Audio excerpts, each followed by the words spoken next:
주님께서 여러분들의 삶 가운데 하나님의 귀한 은혜와 평화가 가득하기를 주님의 이름으로 축복합니다. 우리 다시 한번 좌우 살피시면서 진심으로 축복하면서 함께 인사했으면 좋겠어요. 하나님의 은혜와 평화가 가득하기를 축복합니다. 함께 인사하시지요. 하나님의 은혜와 평화가 가득하기를 축복합니다.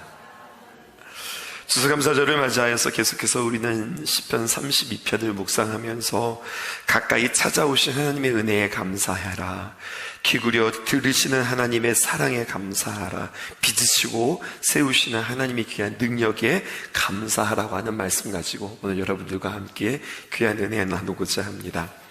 1부부터 시작하셔야 여러분들 3부까지 잘 들어서 이 말씀이 잘 조립이 되어지거든요. 그러니까 우리 찬양대뿐만 아니라 여러분들도 집에 들어가셔서 기회가 되어주시는 대로 1부뿐만 아니라 2부, 3부 말씀으로 잘 들으셔서 여러분들의 삶의 감사절에 우리에게 주시는 하나님의 귀한 메시지를 담고 그 말씀으로 승리하는 저와 여러분들 되었으면 참 좋겠습니다. 우리가 예수님을 믿고 변화받았지요. 여러분, 변화되었다고 하는 이야기는요, 1차적으로 우리의 신분이 바뀌었다는 이야기예요. 신분이 바뀌었다라고 하는 것은 하나님께서 나를 자녀 삼아 주셨다는 거고요. 하나님 자녀 삼아 주셨네, 그냥 그 이름만 내가 갖는 것이 아니라 그렇게 우리가 하나님의 귀한 신분, 하나님의 귀한 자녀가 되어지면 관계가 바뀌고 관점이 달라지는 겁니다.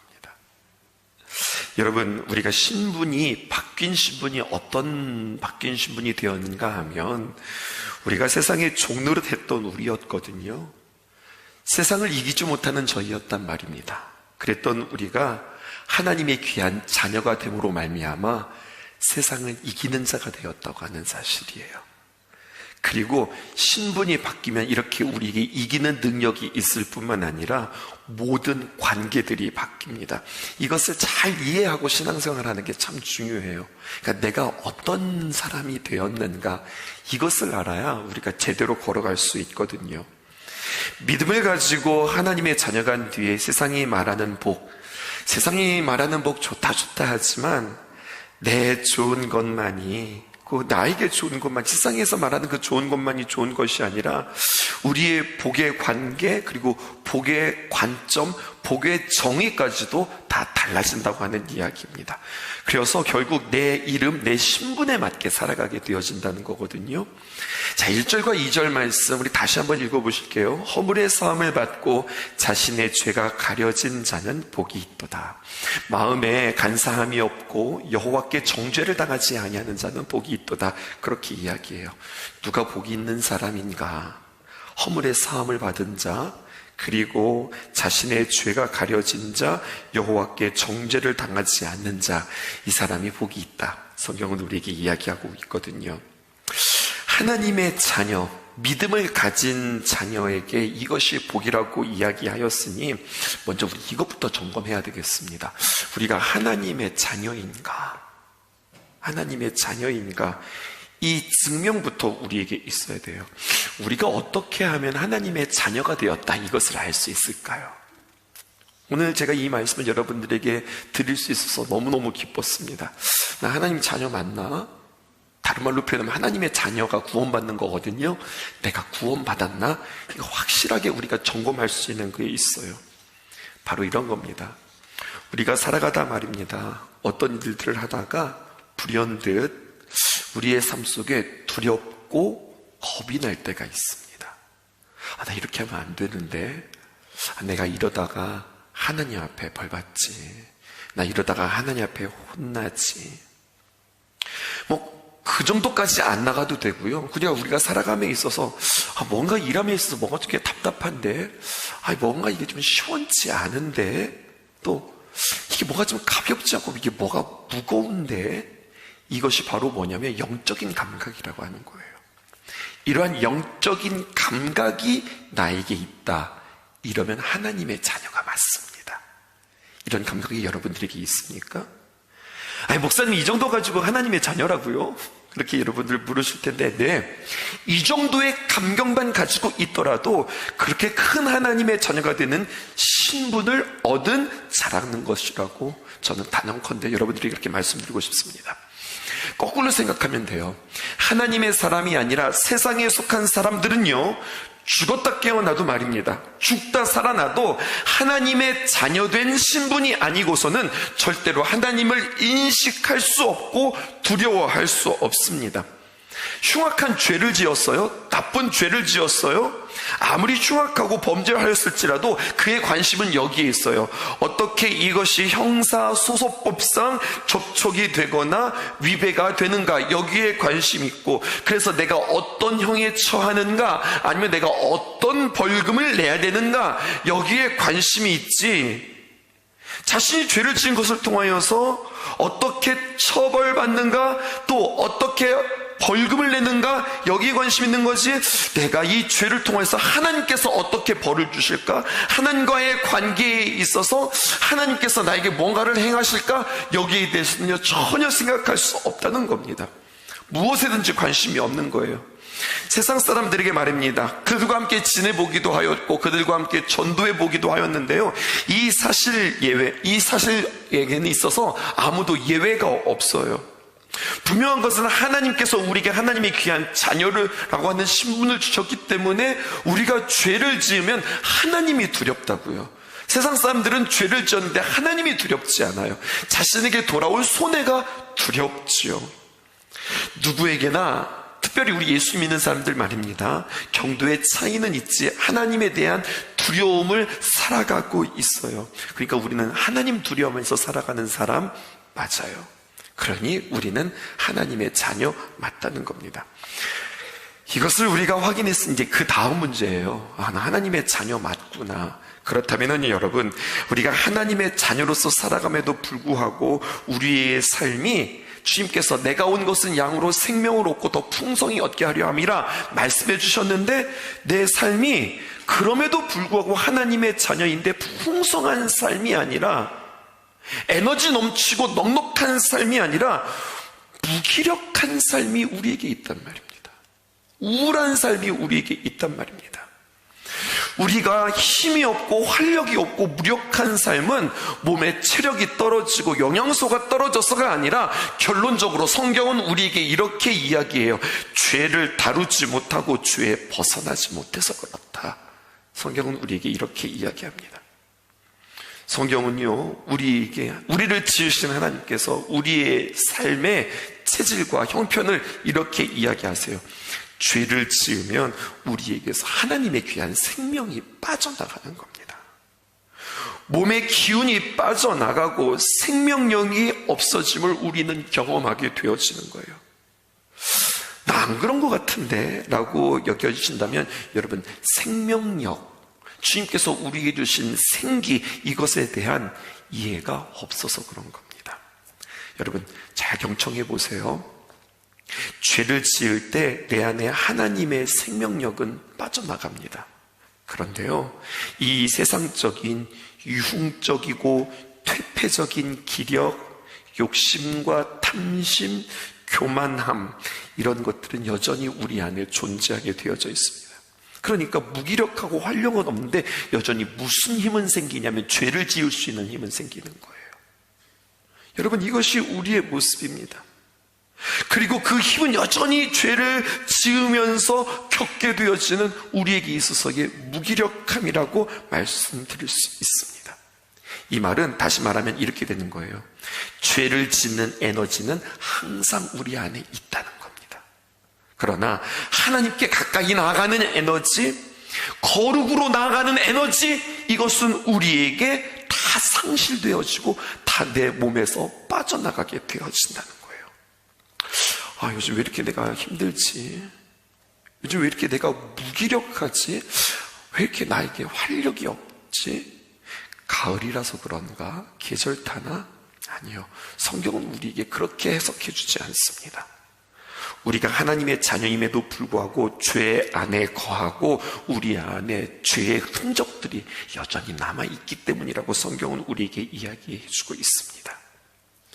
하나님의 자녀들만이 이렇게 검증되어지는 거예요. 하나님의 자녀들만이 이 말을 이해할 수 있습니다. 세상 사람들은요, 이것을 검증할 수도 없고, 그리고 이 말에 대해서 이해할 수도 없습니다. 그래서 다윗이 3절과 같은 고백을 하는 겁니다. 다윗의 고백을 보실까요? 내가 입을 열지 않을 때에 종일 신음함으로 내 뼈가 쇠하였도다. 여러분, 내가 입을 열지 아니하였다라고 하는 것이 영어 성경의 번역에 의하면 이렇게 표현되고 있어요. When I kept silent. 내가 침묵을 유지하고 있었다. About my sins. 나의 죄에 관하여서 내가 침묵하고 있었다. 입을 열지 않고 있었다. 이런 표현이에요. 죄를 토설하지 않을 때 어떤 상태로 간다는 겁니까? 오늘 다윗의 표현해 보니까 내가 종일 신음함으로 내 뼈가 쇠하였도다. 무기력하게 되었다. 성경은 우리에게 이렇게 이야기해요. 그렇게 무기력한 삶으로 삶을 딜물고 있더라라는 이야기죠. 그러면 여러분, 이 말을 뒤집어 보자고요. 내가 종일 신음하고 내 뼈가 쇠어지고 내가 무기력했을 때에 보약이라도 먹어볼까? 리플레시 하기 위해서 어디라도 한번 떠나볼까? 누군가를 만나볼까? 혼자 가서 실컷 영화 좀 볼까? 아니면 카페에 가서 이만큼 책을 쌓아놓고 책을 볼까? 아니요, 여러분. 하나님이 아닌 그 어떤 것으로도 여러분, 우리가 활력을 얻지 못하고 해결받지 못하고 오직 한 가지, 하나님 앞에 내 죄를 토설함으로 말미암아 내 죄를 침묵하지 않고 내 죄를 주님 앞에 고백함으로 말미암아 드디어 내가 숨을 쉴 수 있고 드디어 내가 살 수 있노라고 성경은 우리에게 이야기하고 있어요. 죄가 주는 것, 그것은 무기력이요, 이것은 하나님의 귀한 자녀에게만 적용되어지는 공식이라 할 수 있겠습니다. 여러분, 조금 더 나아가 보십시다. 이 원리를 깨닫고 내가 내 죄를 내 입 밖으로 고백하기 시작했어요. 5절입니다. 이렇게 표현하죠. 내가 이르기를, 말하는 겁니다. 내 허물을 여호와께 자복하리라 하고 주께 내 죄를 아뢰고 내 죄악을 숨기지 아니하였더니, 침묵하지 않고 그것을 내뱉었다는 이야기입니다. 그때 곧 즉시로 주께서 내 죄악을 사하셨나이다. 그리고 셀라. 여러분, 여기에 잠깐의 시간을 두는 거예요. 그리고 이 부분에 대하여 하나님 앞에 영광 돌려드리고 감사하는 거죠. 밑줄 쳐보세요. 5절에 보니까 자복이라고 하는 말이 있습니다. 우리가 잘 쓰지 않는 말인데 이 자복이라고 하는 말이 세 가지의 뜻이 있습니다. 헬라어로요, 엑소몰로게오라고 그렇게 이야기하는데 우리는 이 자복과 회개를 잘 구분하지 못하는 경우들이 있는 것 같아요. 자복은요, 먼저 무슨 뜻이 있느냐? 고백하다라고 하는 뜻이 있습니다. 하나님, 내가 이러이러한 죄를 지었습니다. 입 밖으로 말하는 거예요. 속으로 감추고 이렇게 생각만 하는 것이 아니라 입으로 말하는 겁니다. 많은 사람들은 이렇게 이야기해요. 주님과 나는 늘 평상시에도 주님과 교제하면서 주님과 살아계심을 나누면서 나의 삶이 기도예요. 그런 소리가 어디 있어요? 여러분, 기도는 정확하게 우리에게 이야기해주고 있어요. 우리의 입술로 주님 앞에 고백하는 겁니다. 특별히 죄의 문제에 대해서 내가 이러면 안 되는데 아니지, 이건 아니야. 이렇지 않고 성경은 우리에게 분명하게 이야기합니다. 내 입술로 내가 고백하라. 하나님께서 아담과 하와에게 알았음에도 불구하고 직접 가셔서 물으세요. 내가 먹었느냐? 내가 따 먹었느냐? 내가 따 먹었습니다. 고백하잖아요. 그때 사는 거예요. 입술로 시인하여 구원에 이른다고 하는 이야기는 주는 그리스도시요 살아계신 하나님의 아들이십니다라고 하는 이 믿음의 고백으로 말미암아 우리가 구원받는 것이기도 하지만, 우리의 입술의 고백을 통하여서 하나님, 내가 도둑질했어요, 하나님, 내가 미워했어요, 이렇게 구체적으로 하나님, 이렇게 도둑질했어요, 하나님, 내가 누구를 이렇게 미워했어요, 하나님, 내가 이런 마음으로 교만했어요, 이런 행동으로 교만했습니다, 하나님, 내가 이런 행위를 가지고 내가 음란했습니다. 주님 앞에 어설프게 하나님 아시지요? 아니고요, 아주 구체적으로 하나하나 나의 입술로 나의 고백을 상세하게 주 앞에 고백하는 겁니다. 두 번째, 엑소몰로게오라고 하는 말은요, 나의 입술로 자세하게 고백하다라고 하는 말 말고 또 한 가지의 마음이 있는데, 그것은 무엇이냐? 동의하다라고 하는 말입니다. 이 자복, 내가 주님 앞에 고백하는 것은요, 그냥 되는 게 아니에요. 하나님의 은혜가 있을 때 되는 거예요. 하나님께서 우리를 사랑하시기 때문에 오셔서 지적하십니다. 하나님께서 우리에게 책망하십니다. 우리로 하여금 깨닫게 하십니다. 그리고 그러한 지적과 깨달음을 우리에게 말씀해 주시고 우리에게 압박하여 올 때에, 그때 내 안에 동의가 있을 때에 고백되어지는 거예요. 하나님의 자녀이시기 때문에 하나님이 책망하시고 그리고 들추어내십니다.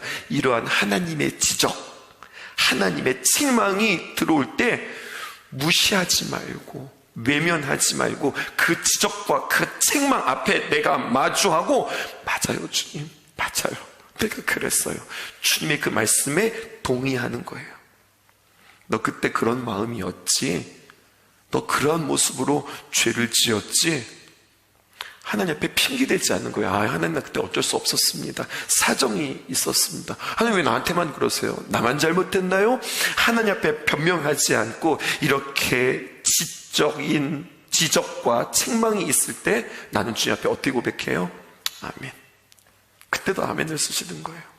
복 받는 말에만 아멘이 아니라 너 이렇게 잘못했지? 아멘이에요. 아멘입니다. 아멘. 확 끌어안고 동의하는 겁니다. 이게 자복입니다. 내 입으로 고백하고 내 머리로 동의하는 겁니다. 그래서 이 자복이라고 한 말을 NIV 성경에서는요 이렇게 표현하고 있더라고요. acknowledge. 무슨 뜻이에요? 인정하다. 이렇게 해석하고 있습니다. 자복이라고 하는 것을 세 번째 뜻이 있어요.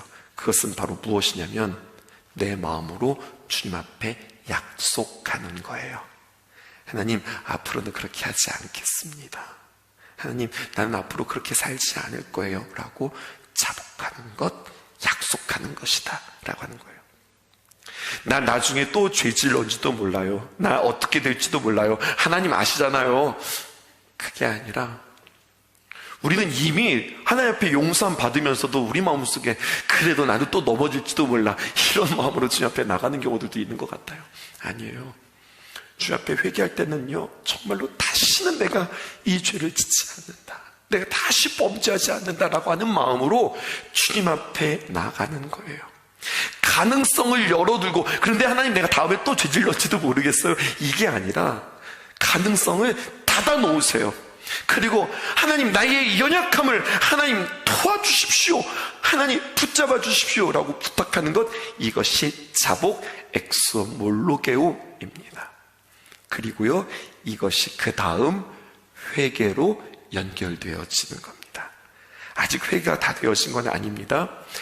자복이 있은 다음에 회복으로 되어지는 건데요, 자복과 회복의 차이점이 있다고 하면, 자복은 나의 지적인 동의로 나의 입술로 하는 것이라고 한다면, 회개는 입술로 하는 것이 아니라 행동으로 하는 겁니다. 180도 방향을 틀어서 내가 다시는 그렇게 행동하지 않는 것, 여러분, 이것이 회개입니다. 몸으로 증명하는 거예요. 이것이 회개입니다. 그런 의미에서 자복과 회복은 뗄래야 뗄 수 없는 것 같아요. 이 개념을 잘 표현한 찬송가가 있어요. 찬송가 190장에 보면 성령이여 강림하사라고 하는 찬양이 있습니다. G코드인데요 이렇게 부를 수 있겠어요? 우리 함께 한번 불러보실까요? 성령이여 강림하사.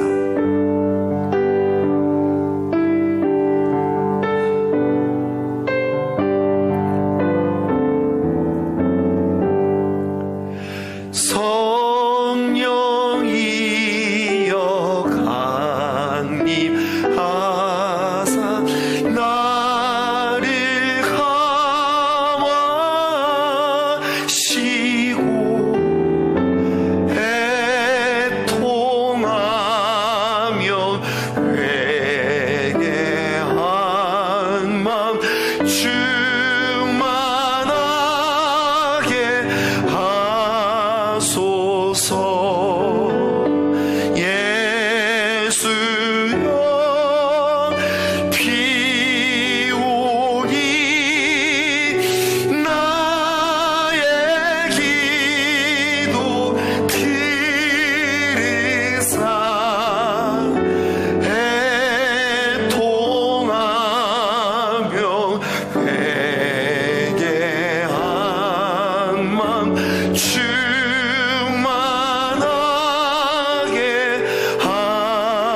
하소서.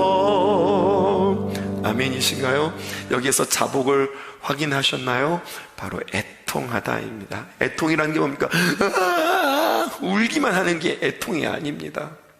정말로 통회하는 마음으로, 애통해하는 마음으로 내가 동의하며, 하나님 내가 그렇게 했습니다, 내가 다시는 그렇게 하지 않겠습니다, 주님 앞에 약속하는 것, 그리고 회개는 그 말씀에 따라 내가 180도 돌이켜 내가 다시는 그렇게 살지 않겠습니다. 그 마음, 그 심령, 그 주님께서 붙잡아 주시고 성령님 이 마음 충만케 하옵소서. 이러한 고백이지요. 내가 애통하고 자복함으로 내 죄를 내어놓으면 그때 하나님은 내 죄악을 오늘 말씀대로 사해 주시는데, 어떻게 사해 주신다? 곧 사해 주신다. 즉시로 사해 주시는 하나님의 귀한 은혜가 있습니다. 이게 허물을 사하시는 복이에요. 그렇다면 여러분, 이제 중요한 이야기 하려고 해요. 이렇게 토설하고 자복하였을 때 실제적인 효과가 있는가? 이 질문입니다. 있습니다. 아주 중요한 실제적인 효과가 있습니다. 왜 내가 자복하고 허물의 사함을 받아야 할까요? 6절입니다. 함께 보실게요. 시작. 이로 말미암아, 스탑. 이로 말미암아, 뭐 때문이라는 거예요? 앞에 자복하고 그리고 회개하고 주님 앞에 죄를 용서한 그것으로 말미암아 주님은 뭐라고 말씀하시느냐? 너 경건한 자구나, 이렇게 말씀하시는 거예요. 시작. 이로 말미암아 모든 경건한 자는 주를 만날 기회를 얻어서 주께 기도할지라. 진실로 홍수가 범람할지라도 그에게 미치지 못하리라. 오늘 6절에 있는 말씀은 구약의 어떤 사건 하나를 토대로 지금 말씀하고 있어요. 구약의 어떤 사건이에요? 바로 노아의 홍수 사건을 말하는 겁니다. 홍수가 예견되었을 때의 그 홍수의 재앙에서 살아남은 사람, 그 사람은 바로 누구냐? 노아였는데요. 성경은 뭐라고 말하냐? 그 사람을 가리켜, 노아를 가리켜 당대 의인이라고 그렇게 이야기했어요. 그가 살아남았네요. 어떻게 살아남았어요? 의인이었기 때문에 살아남았어요. 방주를 지어서 살아남은 게 아니라 하나님께서 의인이라 칭하여 주셨기 때문에 살아남았던 거예요. 이 말은 무슨 말일까요? 홍수가 범람할지라도 그에게 미치지 못하리라 라고 하는 말에는 내가 너를 의인 삼아서 너에게 재앙이 미치지 않겠다 하는 말과 같은 말이라는 거예요.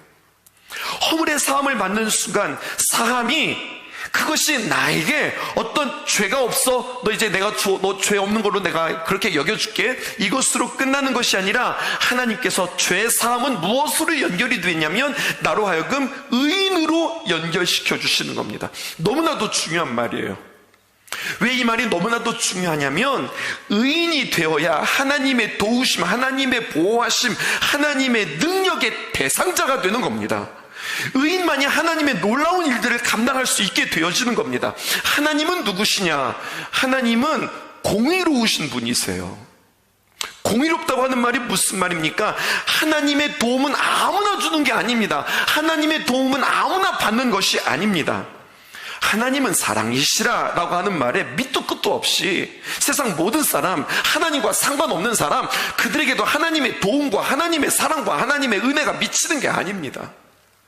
여러분, 죄만 짓는 사람의 편이 되셔서 하나님이 사랑하시는 것이 아니라 하나님과 상관 있는 사람, 하나님 편에 있는 사람, 죄에 대해서 사함을 받고 의인이라 칭함 받는 사람에게 하나님의 놀라운 역사가 일어난다고 하는 사실이에요. 어둠과 빛이 공존할 수 없습니다.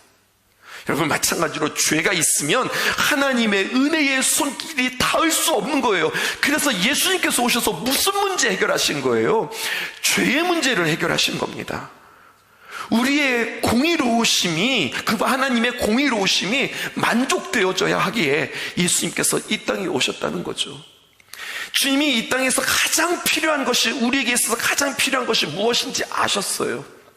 만약에 우리가 이 땅에 살아가면서 돈이 정말로 필요하다는 것을 우리 주님께서 아셨다면 주님은 분명 우리에게 돈을 주시고 가셨을 거예요. 근데 주님께서 우리에게 돈을 주시지 않고 그거보다 더 중요한 것을 주셨는데, 그것은 바로 무엇이냐? 우리의 죄 사함을 주고 가셨어요. 왜요? 여러분, 죄 사함이 있어야, 의로와야, 정결해야 하나님의 놀라운 역사의 손길이 닿기 때문에 그렇습니다. 여러분, 하나님의 공의로우심에 나의 의로움이 만족되어야 합니다. 그래서 나는 온전하지 못하고 연약한 존재이기에 내가 하나님 앞에 나가서 자복하고 회개함으로 말미암아, 애통하고 회개함으로 말미암아 하나님으로부터 사함을 받고 의롭다함을 얻게 되어지는 거예요. 이것이 우리에게 얼마나 큰 축복인지 몰라요. 여러분, 자복, 토설, 죄의 고백과 회개는 다르다고 여러분들 말씀드렸는데요, 죄를 토설함으로 나를 의인이라 칭해 주시면, 나를 의인이라 칭하시고 나를 도우시고 나의 삶에 간섭하심으로 말미암아 내가 하나님을 의지하고 결단함에 있어서 하나님이 나에게 힘을 주셔서 범죄하지 않도록 자복에서 회개로 나의 삶을 돌이켜 살아가도록 하나님께서 도우시고 일하신다고 하는 이야기예요. 이러한 회개의 삶에 나는 생명을 얻고 더 풍성히 귀한 생명을 누리는 삶이 되어지는 것입니다. 여러분, 이게 복이에요. 이 시간에 생각해 봤으면 좋겠습니다. 자복하지 않는 인생, 회개하지 않는 인생, 자복하지 않는 기도, 나의 필요만 구하는 기도, 생명력이 없는 기도. 우리 마음 만지시네. 주 경배해, 주 경배해.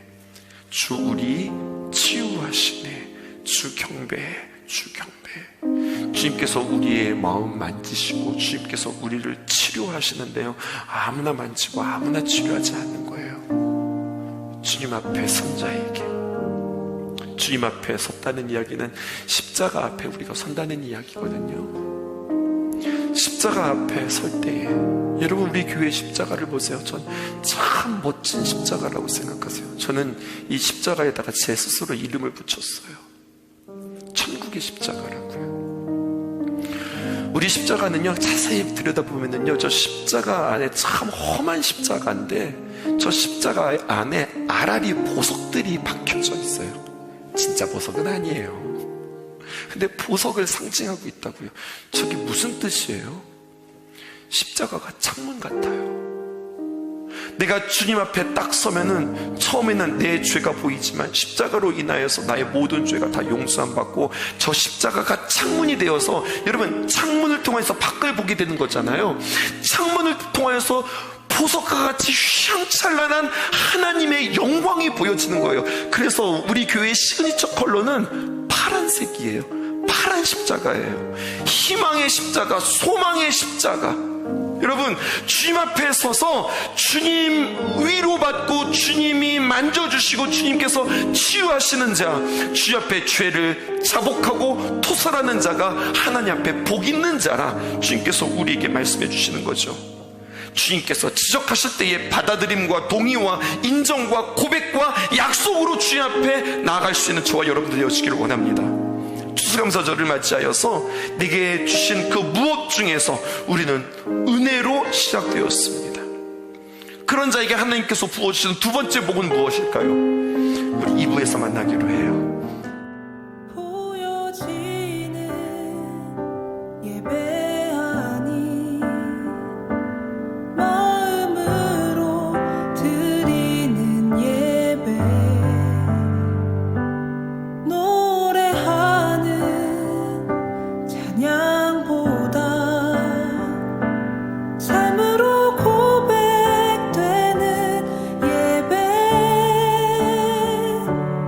나를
주옵소서.